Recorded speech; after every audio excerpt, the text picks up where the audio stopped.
Is it that time again? Is it just about that time again? Hey, hello and welcome to the Man Cave at Wistful Vistas here in beautiful suburban San Diego, California. I'm wearing my new Aprilia shirt, which I'm going to wear on some of these vlogs.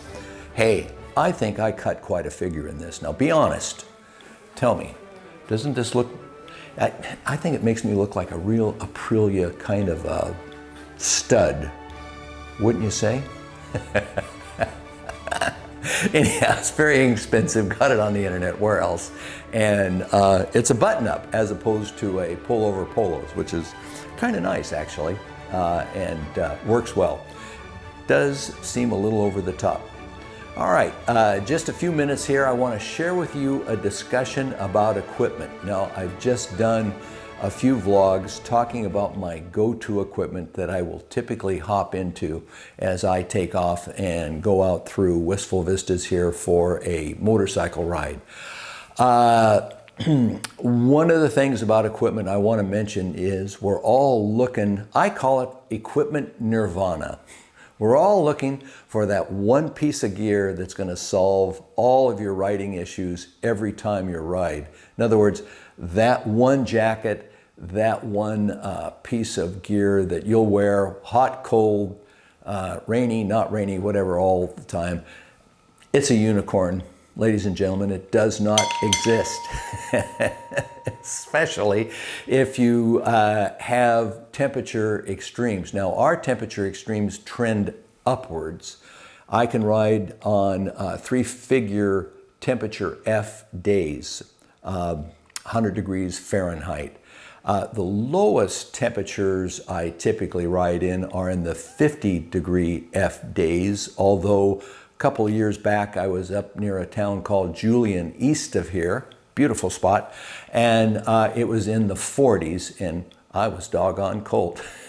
But that's an extreme. Typically I'm riding from 60-degree F to 90-degree F.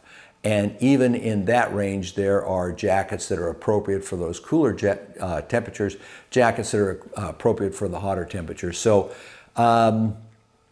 nowadays, I would say there are jackets that are sold with liners, and those help a lot because they cut down on the wind coming through as you're riding. However, there are those cold days when even that liner isn't going to be enough, and you'll either need to be an expert at layering up underneath them or just have that separate jacket.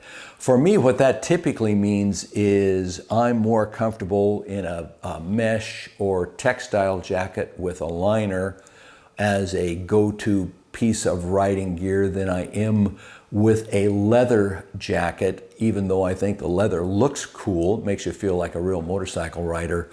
And I have to have my Dainese safety vest underneath it, and that vest needs room to expand, which I hope it never has to do, but it does need room to expand. So I've had to go up a size on my jackets to give the Dainese safety jacket, I said safety vest, they call it a safety jacket, room to expand. So equipment nirvana doesn't exist.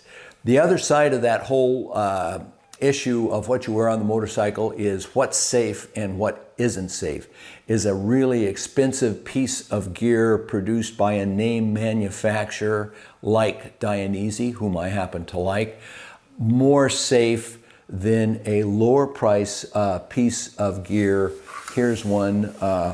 This jacket I purchased for right around $100. It's by a company called Built. It's fun looking, it's mesh, it's very lightweight. Is it as safe as a typical Dainese mesh jacket? Well, I don't know. I know that there are standards you can look at, and if you're particularly interested in that aspect of it, look at the safety ratings of the jacket. Has it been submitted to a German or a European safety standard, or one in the US? And that may give you a little more peace of mind. Not too sure. But that equipment nirvana doesn't exist. So in your budgeting for a motorcycle, and if you want to go ride, my suggestion is this. Think about cool, cold weather and warm, hot weather, and buy your major pieces with that in mind. Ask yourself at least 2 questions. Which weather am I more likely to be riding in? If you're more likely to be riding in the hot, warm weather, that will lead you to textiles and mesh. If you're riding in the cool, cold weather, that will probably lead you more to leather and leather derivatives to ride. But generally, I would say think about having just about 2 of everything. And consider the safety aspect and consider the price point. I'm not sure that spending all that extra money makes you any more safe in a type of incident that you might get involved in on a motorcycle. Give me your opinions, let me know. Those are my comments on equipment Nirvana, that one piece of gear that's going to work for everything you do. There isn't. There is no such thing. Think about 2. Split your budget. Warm, hot, cold, cool. All right, that's it. That's my thoughts sharing with you. And I think I'm done vlogging for today. I've had a lot of fun doing this. Have you? You enjoyed the visit? Anyway, take care and ride safe out there, everybody. And send me your thoughts on the equipment that you have and what you use as a go-to. Hey, we'll be visiting later.